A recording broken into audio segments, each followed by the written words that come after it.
So we move on to the next talk. Another very interesting concept. Can you, yeah. So we have Dr. Sundeep Ruder. He is clinical endocrinologist, Life Fourways Hospital from Johannesburg, South Africa. He is honorary consultant at Charlotte Mackenzie, Johannesburg. He is associate lecturer at University of Witwatersrand. He is student of philosophy at Vedanta Academy, India. He is a public health advocate.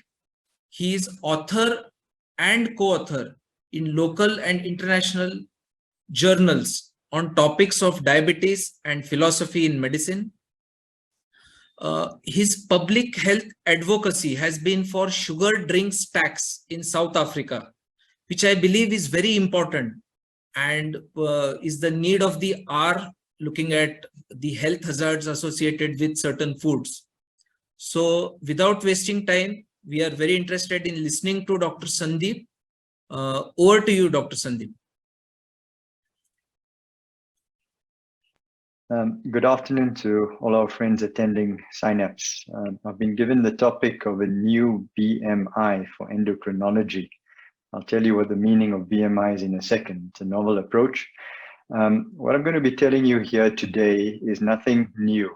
If anything I say sounds fresh, it's not an original idea. I happen to be a student of endocrinology and a practitioner of endocrinology for a good part of 15 years and a doctor for over 20 years.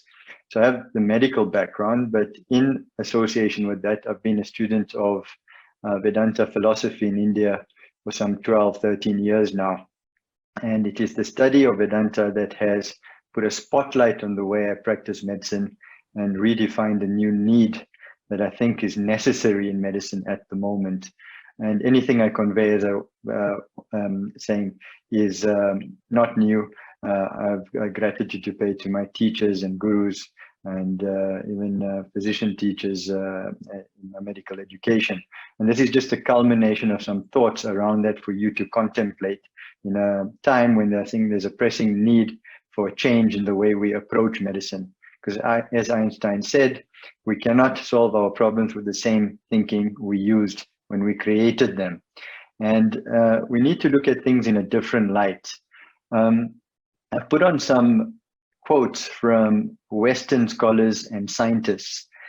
This to warm the mind up into the idea that knowledge systems of India may not particularly give you the individual solutions for today, but the knowledge systems that I've been studying for the last 12, 13 years have given me a way to think about things. And I think that's the gift of Indian knowledge systems to the world, is that especially Vedanta, Veda means knowledge, Anta means culmination of knowledge. So the knowledge knowing which everything can become known.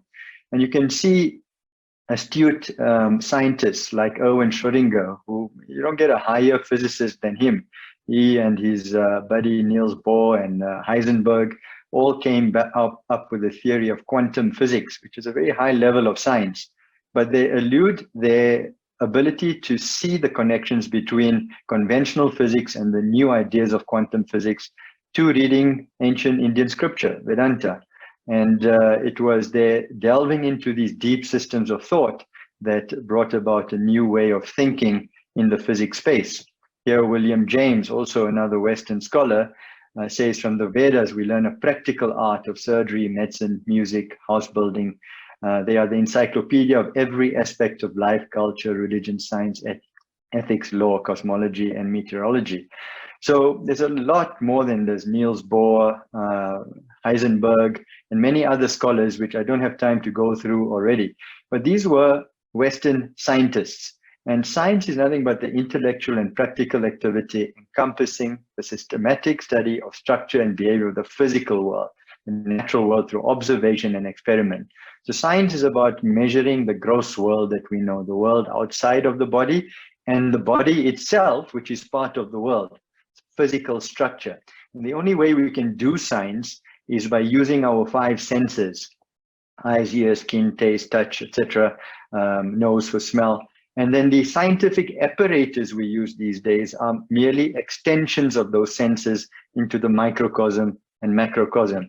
And with that, we've made many amazing advances in science and technology. And you look at how evidence-based medicine has been driven today, a lot of new pharmacotherapies that have changed the way we treat, especially the so-called endocrine diseases of lifestyle and non-communicable diseases like diabetes and obesity. But there still seems to be a problem that even though our intelligence and knowledge seems to be improving and the technology with that appears to be improving, are we really advancing? Is scientific knowledge really making us healthier? Because at the middle of it, there's still this human being with the dilemma of choice. And around him are all these products of the modern technological world, which we don't know how to relate to. It's an interesting concept. And it seems that as we advance with knowledge to provide solutions for humanity, it seems the problems seem to get worse. So it's like the numerator and the denominator going up in parallel. And we have to agree that the dilemma of choice is a human species problem. And it seems like there is a decision-making problem where we don't know the basis on what we have to choose anymore. In the animal kingdom, in the national parks of the different regions of the world, you don't see generally lifestyle diseases. There's no overweight, there's no underweight, there's no generally hypertension, cholesterol, diabetes. The animals will stop eating when they are full and they walk away.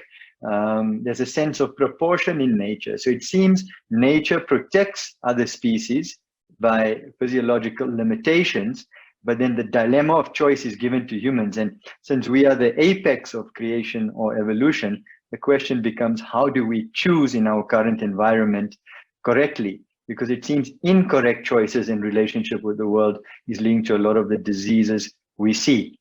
So the need of the hour, the theme of Synapse this year is pharmacotherapy and beyond. I think we're making excellent advances in pharmacotherapy, but that approach has perhaps become a bit lopsided or one-sided, and we need to look at that more deeply.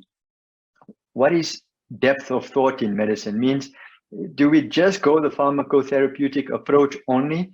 Is it going to come to a point where human beings have to carry, 20 to 30 medications just to sustain homeostasis? And where is medicine going in its current format when we completely buy into the narrative of medicine as it stands? Is it going to lead us to some fulfillment in what we're trying to achieve? It's a question I put to you. I'm not here to give answers, but to stimulate thought. And then science and the direction is going. Who directs it? There was a time when science was quite independent. Benting and Best created insulin and sold a patent for $1, but they did not want to profit from it. They did it out of a selfless purpose. But today, a lot of science is driven by the corporate industrial complex, the drug makers. And we have to have the ability to ask the question, are we objective in our approach to science and medicine, or is our narrative being largely driven by interests of the pharma industry and corporate bodies? Is a question. It's a fair question, and it's something we must answer for ourselves.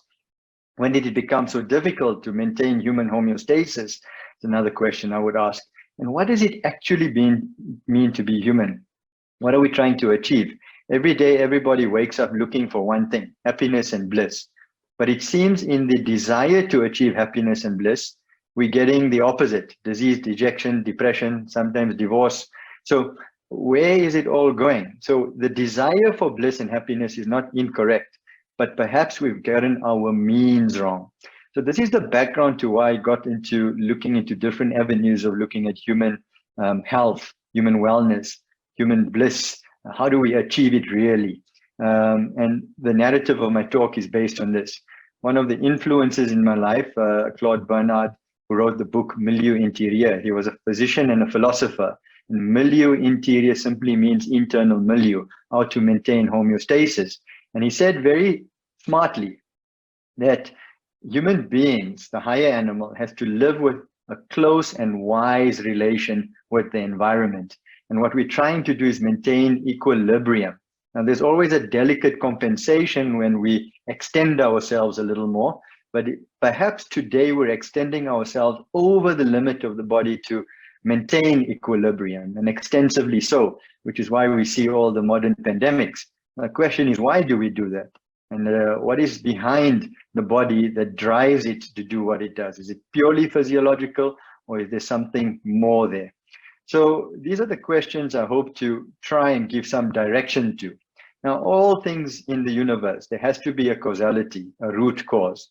It's so deeply embedded, the concept of causality in our minds, that it's been thought of as immediately evident. You know, diabetes is caused by consumption of too much sugar. It's not as simple as that, because if you go back, what causes someone to imbibe too much sugar? So it could be wrong understanding, wrong knowledge, wrong ideas about food. It could be an impulse to gratify oneself because they're feeling agitated. They want to feel happy, so they imbibe sugar. But if it feels pleasant now, it becomes unpleasant later because we develop diabetes. So what is at the mind level? What are the desires that are driving our behaviors that lead to the problems? When you look at it in terms of obesity, this is the UK Systems Atlas for obesity. And you look at the causality of obesity, it's linked to individual psychology, individual activity, activity in the environment, biological issues and physiological issues. There's been a lot of emphasis here on pharmacotherapy with the GLP-1 receptor agonist, and then food consumption on an individual level, food production on a collective level.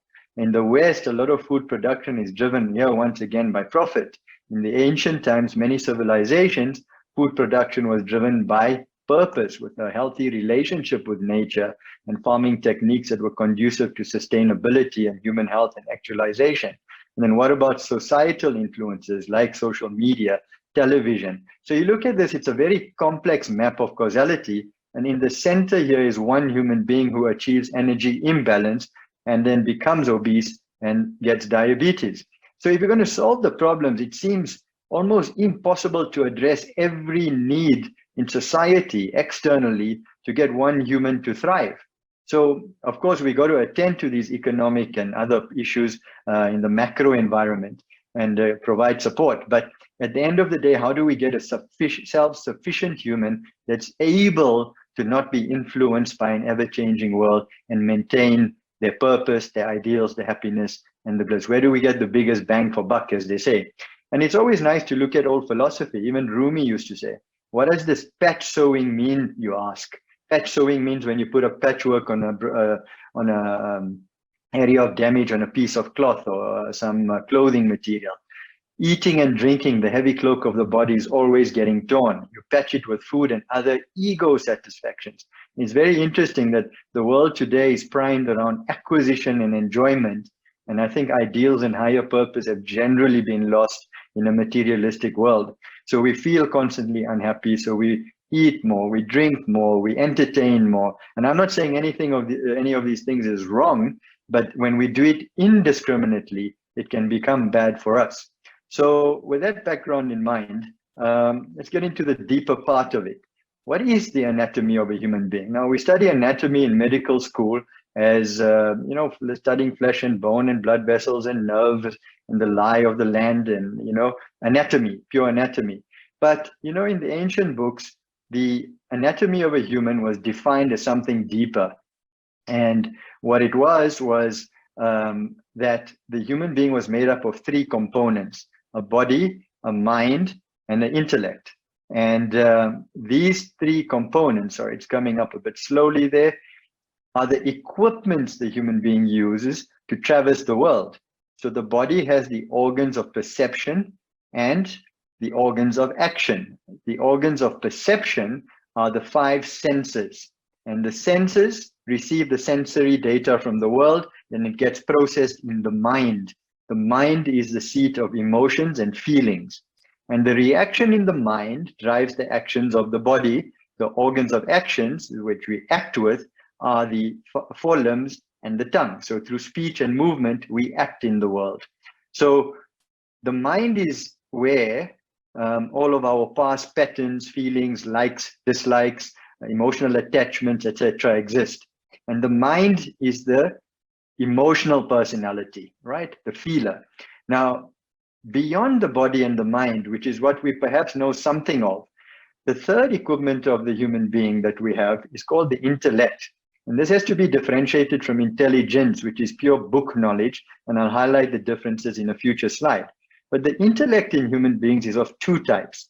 There's the gross intellect, which is capable of thinking of the world. So whatever sensory data we receive into the five senses gets processed in the mind, and the intellect can observe this whole process and discriminate. So it's the thinking apparatus, okay? So the intellect, there's two parts, the gross and the subtle. The gross part is the thinker and has thoughts of the world, whereas the subtle part is what truly makes us human, that capacity to contemplate something higher than just this life. And that is the contemplator or the spiritual personality, you see? So ultimately, the human being is a hyphenated perceiver, actor, feeler, thinker, contemplator. Now, this is the anatomy of the human being. Now, the thing I want to highlight about this is beyond the physical body, the mind, and the intellect, there has to be some enlivening principle. And that is what we call in ancient scripture, in the Vedas, in all religions, the concept of spirit, perhaps, or soul, maybe, or God. Some enlivening factor. In the Eastern sciences that you are familiar with in India, we call it Atman or Brahman. Now, that is a concept beyond the five senses. In fact, it is what the five senses are reliant on. Now, ignorance of that truth leads to the formation of vasanas, which are the fragrance of the human being, the individual pattern you're born with. Then through life, we acquire more patterns, which are all in the mind. So the thoughts and desires are in the mind. And this manifests in what we call the BMI, the body, mind, intellect complex. The new BMI that I'm talking about is not really a new BMI. It's mentioned in all the scriptures, is body, mind, intellect. And I think the science we have today has been very heavy around the body.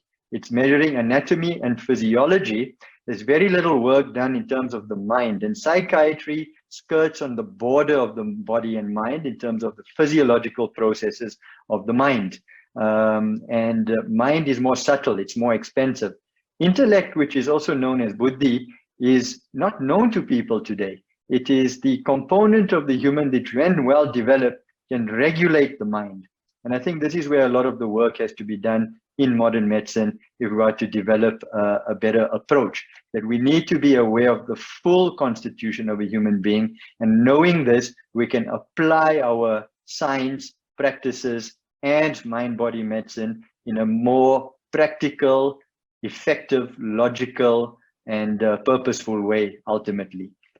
So if you look at it in a different depiction, you're all familiar with this coming from India, is that the kosha wheel. So the human personality is defined or diagramized as these circles. And what they say is at the core of your personality is that enlivening principle, which I've depicted here with the Om sign. Around that is the bliss sheath or the causal body, which then results in the intellectual sheath, which I've been talking about, is the buddhi part of us. And then there's the mental sheath or manas, manomaya kosha, which is the mind with all its thoughts and desires. And it is the mind with all its thoughts and desires, which can become turbulent in a human being. Is it not so? If the mind is agitated, we feel stressed.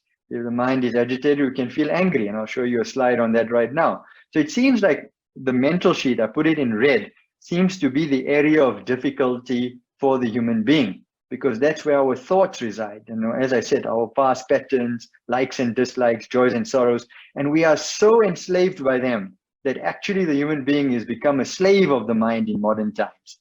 So when you look at the sheet, the outermost sheet is the food sheet, which we call the Annamaya kosha. And the food sheet, the physical body, actually is just, what do you call it? It's just food. It's soil and water. It's the simplest part of us. That's why we call it the gross part of the human constitution.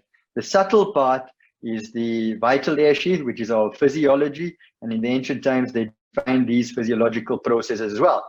Now, our focus in medicine today has been the vital air sheath. In endocrinology largely is physiology and hormones. Is that not so? So the point is that at the end of the day, the vital air sheath is the area that is susceptible to pharmacotherapy, in essence. This is where pharmacotherapy works. And when we apply those medications, it has an effect on the food sheet, you see. So if you think about the modern medicine approach, it's very limited to the outer two sheets, yet the mental sheath remains ignored. So everything peer-reviewed is science, it's the outer two sheets, but everything that was sage-reviewed in the past was using different cognitive systems to deal with the mind and develop the intellect. So what's happened then in the past is the sages of the past found the outer approach wanting. So what they did is develop the capacity through yoga and different sciences to cognize this intellect and develop it. And as you develop the intellect, you can regulate the mind better. When you regulate the mind better, your physiology falls into place, and that will reflect in the physical body as good health, is the way they simply approach it. Of course, there's a lot more depth to it. And the whole idea at the end of the day was to rein in the mind through these practices of development of the intellect. So if you think about it, then breathing exercises at the vital air sheath level are the closest thing to the mind that we can control. So if we understand this anatomy or this kosha wheel, this is where we can understand how to apply yogic breathing practices. They help subdue the mind temporarily, but then it's got to be paired as well with intellectual development to rein in the mind long term so that it cannot be perturbed in the long term. If you're feeling agitated, the mind is agitated, the vital air sheath is affected with blood pressure going up, sugar going up, cytokine release, inflammatory markers going up, adrenaline going up, noradrenaline going up.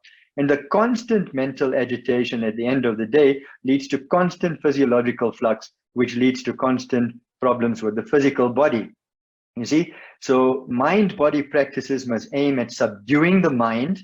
And in subduing the mind, we have got to apply the right knowledge systems to develop the intellect to manage the mind long-term so that it no longer reigns supreme over us.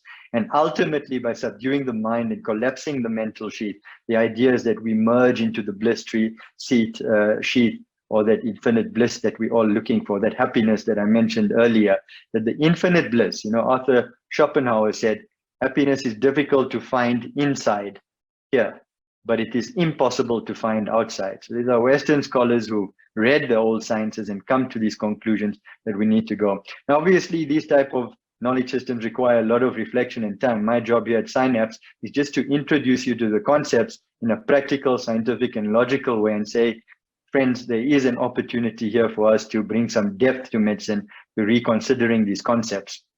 Now, this is the BMI I've introduced you to, the limited body, the expanded mind. And remember, we call this the monkey mind because it usually has no direction, no dimension. Mind is very fidgety.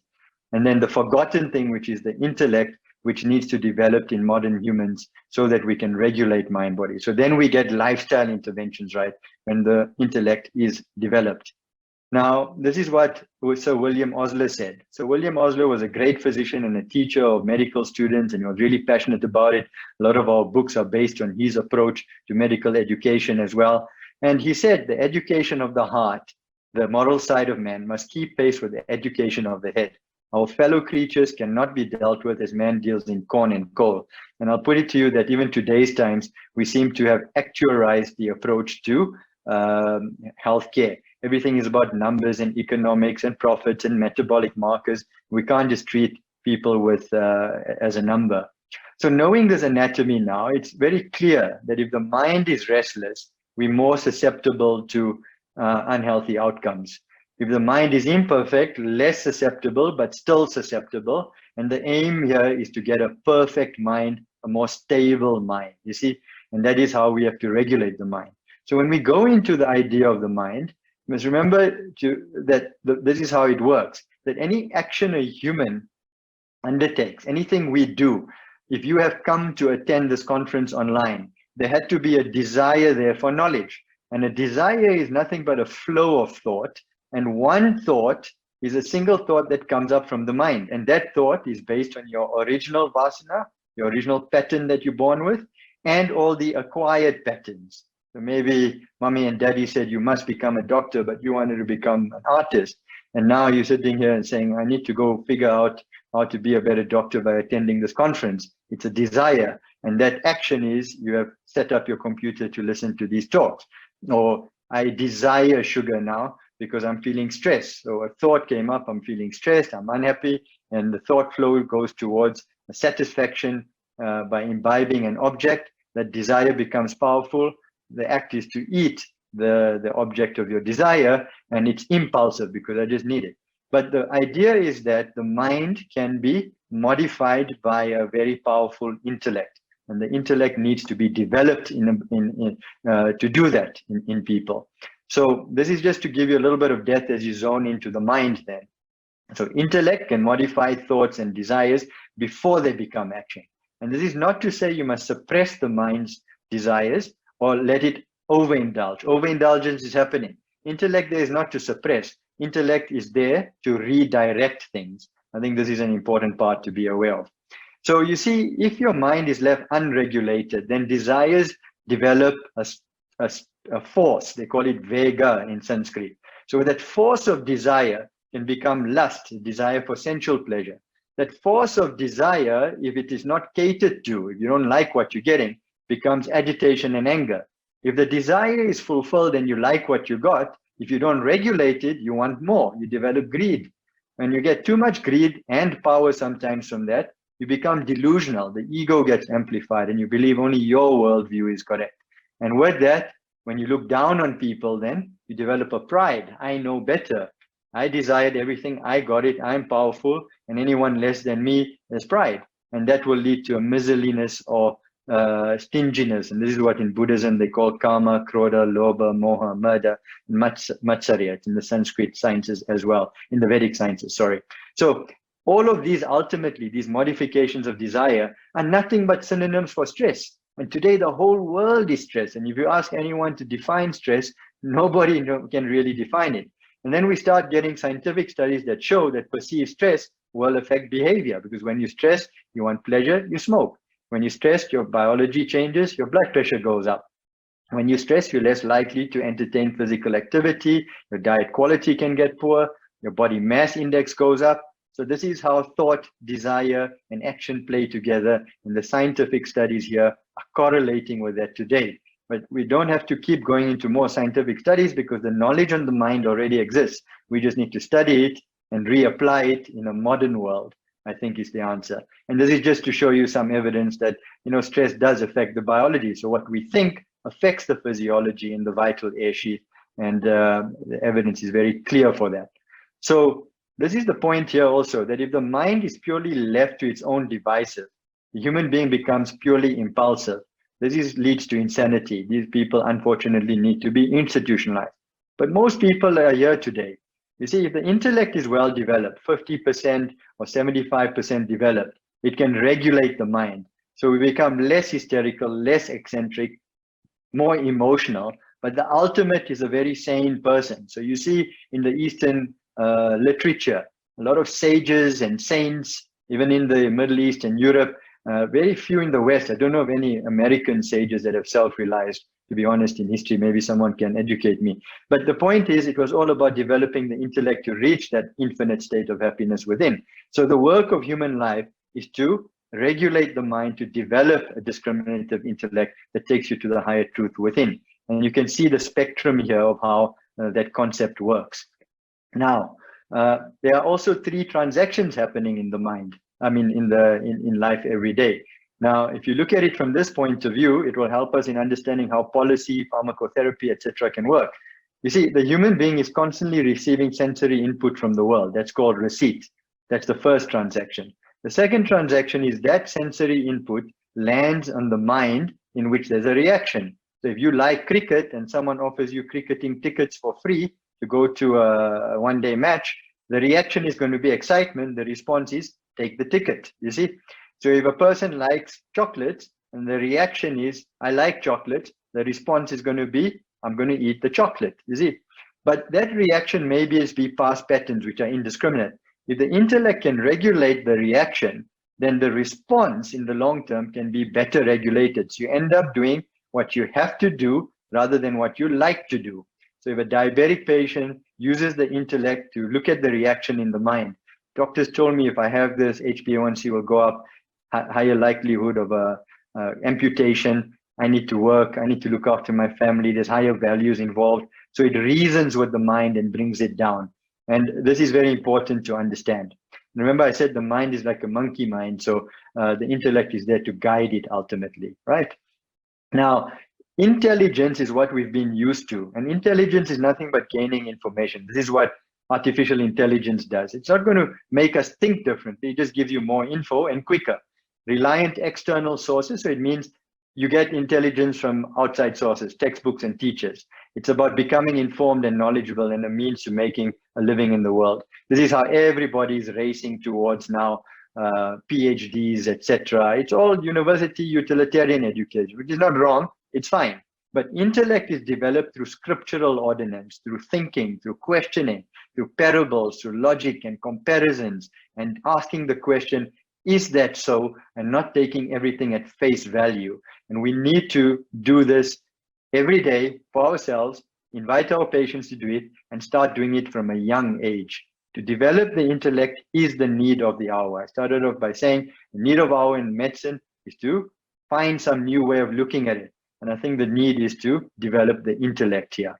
And just a practical example of how this can be applied. Very recently, a randomized controlled trial of a behavior app on a phone improved glycemic control in adults with type 2 diabetes. And what happened here is they used an app with modules of teaching that challenged the personal beliefs of patients, their beliefs about macronutrients, their hedonic related beliefs, and beliefs about exercise.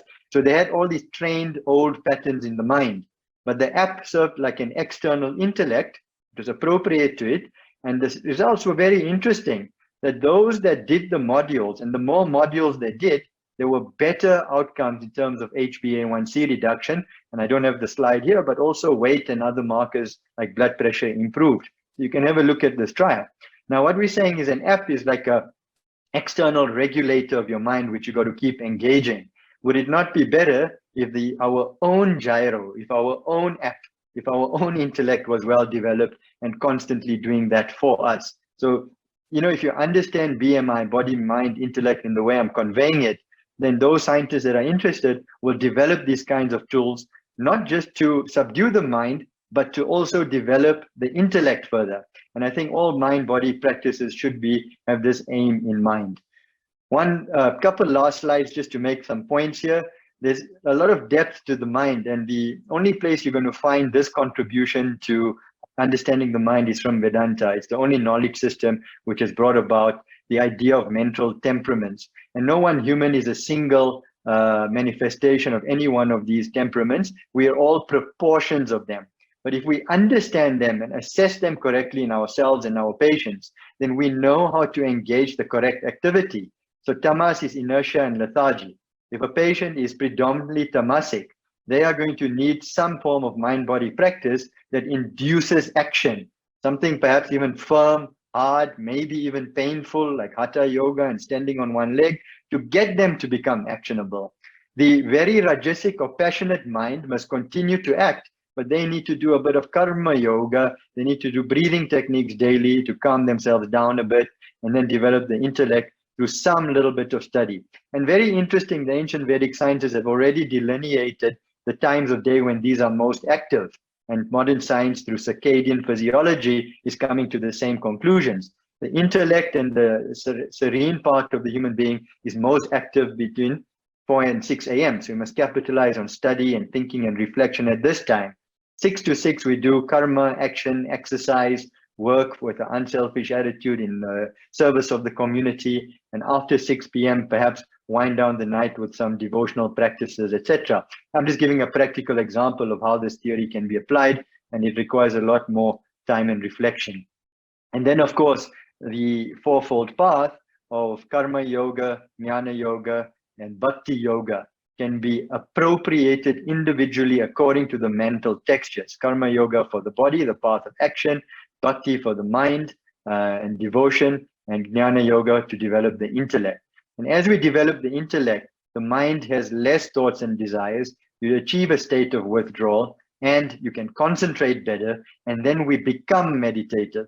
And I'll just make one very important point from a safety point of view. There's a tendency for Western sciences to extract the active ingredient of meditation and force it before the mind is prepared. And there is some data to suggest that that can cause adverse events. Whereas, meditation is just not a copy-paste practice. It must be, applied to a person who has done the preparation work, or it can be harmful because all you're doing is pushing the desires aside, and they may come back with a vengeance later, causing havoc in health and psychiatric well-being. In combination with this understanding of the BMI anatomy, we also have to start talking in medicine about higher fundamental values of life. Unselfish action should be preferred over selfish action. We must have a direction, objectivity to see things as they are. While we all have rights, our duty to individuals, collectives, families, and communities, nation, and the world trumps any rights. And we have to develop this attitude of giving and not taking. And gratitude is to be aware of everything that has been done for us, and we have to be grateful for. Sun rises and sets like clockwork. The trees are giving oxygen. The earth yields vegetation. And I think when ego is high and selfishness prevails, it leads to individual ill health and communal poor health and climate and community problems. This is where nations become demolished. And it's highlighted in this article, A Philosophy of Health, Life as Reality, Health as a Universal Value by Palgrave. Have a look at it. The reference is at the bottom of the slide. It's saying that we need to look at our decisions in a deeper way. And I think understanding the BMI that I've introduced and developing more theory of the mind and intellect to apply in modern medicine can help us become functional human beings that develop good well-being individually, but it affects our community, etc. In summary, this last slide is just showing you the BMI once again. And see, the body will benefit from evidence-based medicine and pharmacotherapy, prescriptions on diet and exercise. The mind, if it is very unregulated and the intellect's not developed, this is why we have policies on food marketing, sugary drinks tax, etc. And this is where laws sometimes need to be instituted to regulate population minds. But at this conference, you're going to hear about breathing techniques and different asanas, music therapy, etc., which were applied in the past. And these can temporarily subdue the mind and make it relax. And when it is relaxed, that's the best time to read higher knowledge, reflect, understand your constitution. And by developing the intellect through action, devotion, and knowledge, we can develop human self-efficacy, human self-sufficiency, and ultimately human actualization. So this is the BMI I wanted to introduce you to. And I think we need to do a lot more work here. My feeling is in resonance with what Plato said, and this is William Osler quoting Plato. On the account of the intimate personal nature of his work, the medical man, perhaps more than any other man, needs that higher education that Plato speaks of. That education in virtue from youth upwards. We've got to start intellectual development from a young age, which enables a man eagerly to pursue the ideal perfection. We're all looking for perfection. How do we do that? Develop the intellect, contemplate the higher truths, and let's weave it into medicine in a deeper and holistic way. And I think Synapse here is doing great work. I look forward to further engagements with all of you. And thank you for allowing the platform to convey these thoughts. Namaste. Thank you, Dr. Sundeep, for that wonderful talk. We all will be carrying home this message of the new BMI, which includes all the concepts that you have spoken about. So having witnessed these three excellent talks, I now hand over to Dr. Vaishali Madam for further sessions. Are there any questions from the faculty or from the audience? So I don't see any questions. Okay, thank you, Dr. Sharvil, and thank you, Dr. Ruder. I think your talks are quite insightful, and I think that's been the reason why you're here today, and we look forward to seeing you again at the workshop in July. So thank you for being here. It was a pleasure to have you. Thank you all.